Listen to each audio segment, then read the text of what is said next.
নমস্কাৰ, আসসালামু আলাইকুম। ৰাইজ, আজি আমি আকৌ গোৱালপাৰা চহৰত কিছুমান আলিয়ে পদূলিয়ে ৰৈ থকা বিকাৰগ্ৰস্ত মানুহ থাকে।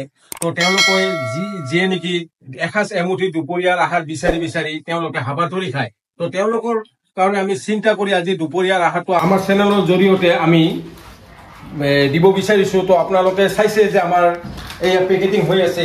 তো এই পেকেটিংবোৰ হ'বলৈ হ'লে আমাৰ বহুত কামৰ প্ৰয়োজন হয়। তো মই অকলেও নোৱাৰোঁ। তো আমাৰ সতীৰ্থসকল আছে, তেওঁলোকে যথেষ্ট সহায় কৰি ইমান কষ্ট কৰি এই গৰমত তেওঁলোকে জুইৰ ওচৰত গৈ এইবোৰ বনাই আজি পেকেটিং কৰি আজি আমি তেওঁলোকৰ কাৰণে ওলাইছোঁ। তো ৰাইজ, আমি এতিয়া কোন ঠাইলৈকে যাওঁ আপোনালোকে চাই থাকক একজেক্ট লোকেশ্যনটোলৈ। তো ৰাইজ, একজেক্ট লোকেশ্যনটোলৈকে আমি আহি পালোঁ গোৱালপাৰা চহৰৰ ট্ৰেন্সপৰ্টলৈকে।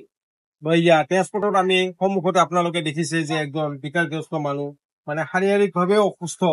তো এওঁক লগ পাই এওঁৰ ওচৰলৈকে আহিছো যে আমি এই দিনৰ আহাৰৰ কাৰণে দিনৰ আহাৰ অকণমান তেওঁক দিওঁ। তেওঁ আহাৰটো গ্ৰহণ কৰে নে নাই এতিয়া তেওঁৰ ব্যক্তিগত কথা।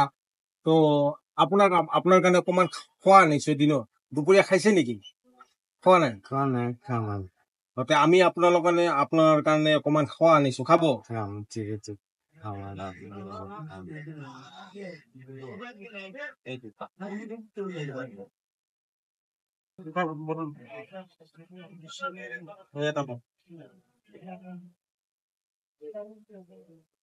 তো ৰাইজ, দেখিলে আমি এওঁলোকৰ কাৰণে কিমান কষ্ট কৰি এই দুপৰীয়া আমি আহাৰ আনিছো এওঁলোকক দিবলৈ।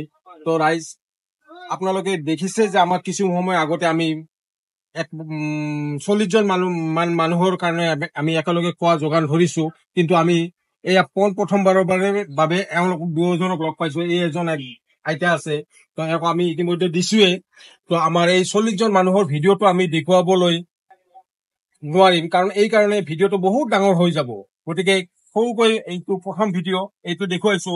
তো ৰাইজ, আমাৰ ভিডিঅ'বোৰ যদি সঁচাকৈ ভাল পাইছে তেন্তে আমাৰ ভিডিঅ'বোৰ লাইক আৰু শ্বেয়াৰ কমেণ্ট কৰিবলৈ নাপাহৰিব। আগলৈতো আপোনালোকে আমাক ভিডিঅ'বোৰ লাইক আৰু শ্বেয়াৰ কৰি আমাক বহু আগুৱাই লৈ গৈছে। আশা কৰো যে আপোনালোকে এই আজিৰ ভিডিঅ'টো আপোনালোকে যথেষ্ট সহায় কৰি আমাক আগুৱাই লৈ যোৱাত সহায় কৰিব। আজিলৈ ইমানে, বাই।